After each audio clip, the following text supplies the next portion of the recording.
মুসলমানের নবী কোরআন শরীফ তার উপর নাযিল হয়েছে, উনি বলছেন সমুদ্রের মধ্যে আগুন আছে, তাকে খুঁজে দেখো আগুনটা কোন জায়গায়। আগুনটা বাইরে বলে পানিটা ওই আগুন দিয়ে ফুটানো হয়েছে, এটাই পাওয়া যাবে।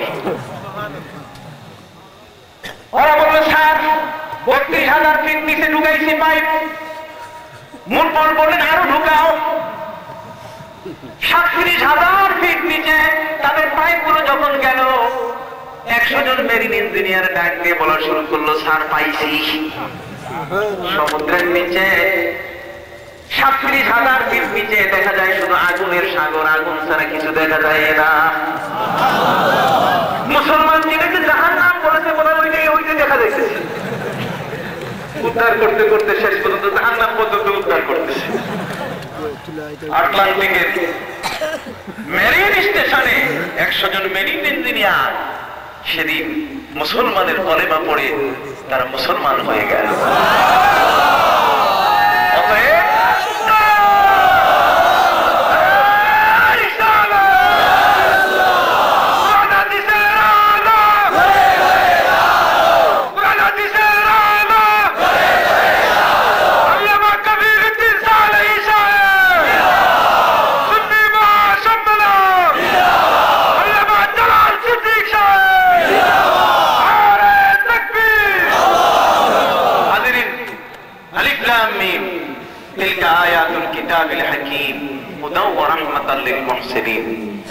যারা সত্যের উপরে প্রতিষ্ঠিত, যাদের জ্ঞান পরোপকারী, যারা পরের উপকারে নিজের জীবনকে উৎসর্গিত করে, এই কোরআন তাদেরকে কি দেয়?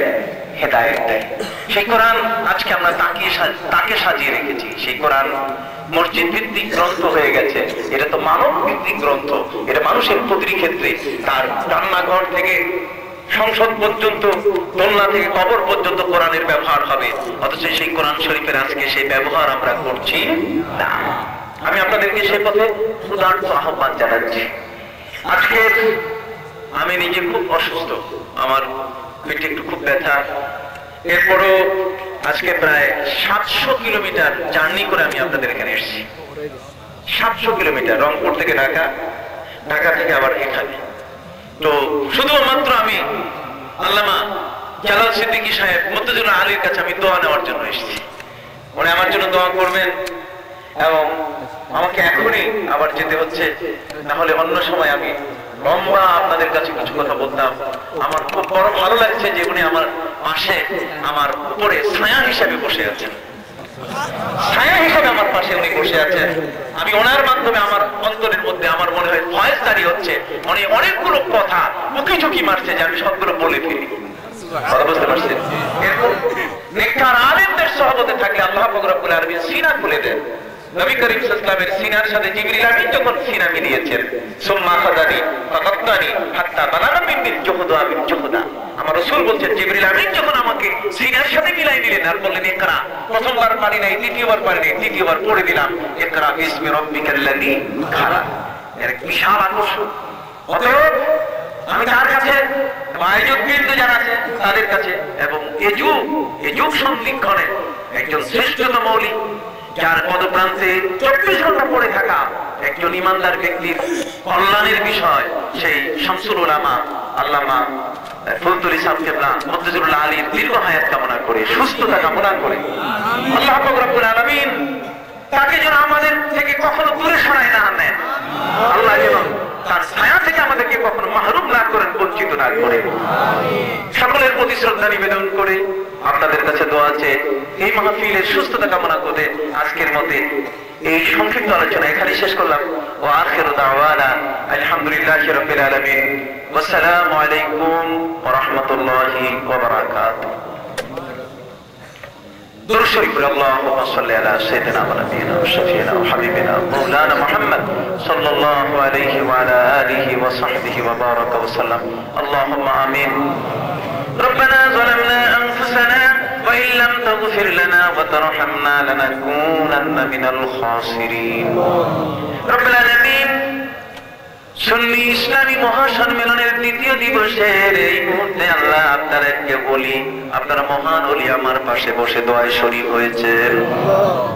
আয় আল্লাহ, এদেশের নন্দিত সন্তান, এদেশের গর্ব করার মতো সন্তান আল্লামা জালাল সিদ্দিকী, আল্লাহ এই ধরনের অনেক আলিম যারা আছেন আল্লাহ সুন্নতকে আঁকড়ে ধরে রাখার জন্য, সুন্নিদেরকে একমতের উপর রাখার জন্য যারা প্রাণপণ চেষ্টা করে যাচ্ছেন, রব্বুল আলামিন মুসলমানের উপরে যেমন কাফের বেদিনদের পক্ষ থেকে বিপদ এসেছে, ইমানদার মানুষদের উপরে এমনি করে কতগুলো দুষ্ট আলেমদের পক্ষ থেকে, ওলামায়ে সুর পক্ষ থেকে বিপদ এসে গেছে। আল্লাহ ওরা আমাদের আকীদার উপরে হানা দেয়, আমাদের চিন্তা চেতনা আয় আল্লাহ আপনার হাবিবের মহব্বতের উপরে বাধা সেজে যায়। মাবুদ এই সুন্নি মহাসম্মেলনের মাধ্যমে আমাদের অন্তরগুলোকে আপনি পবিত্র করে দেন। আয় আল্লাহ এর দ্বারা আমাদের সবাইকে আপনি ফায়জিয়া করার সুযোগ করে দেন। এ পর্যন্ত যা কিছু আলোচনা হলো, নেক আমল হলো, তামামের হাদিয়াগুলো আকায়ে নামদার তাজদারে মদিনা নবী করিম সাল্লাল্লাহু আলাইহি ওয়াসাল্লামের রওজা মুবারকায় বখশিশ করে দেন।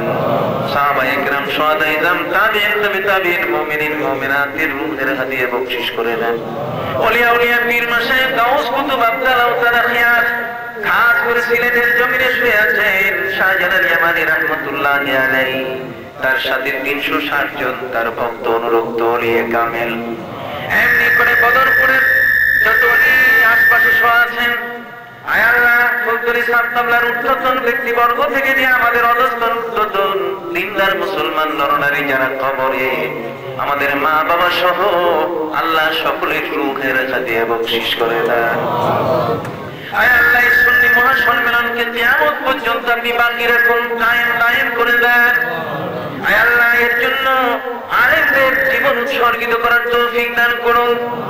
এলাকার যারা আছেন স্বতঃস্ফূর্ত ভাবে আলোচনাগুলো শুনে যেন কোট করে নিয়ে যান, তারা যেন মনে রেখে এই পথমতির উপরে যেন তারা অবিচল থাকেন, সুদৃঢ় থাকেন। আল্লাহ কবুল করে নেন।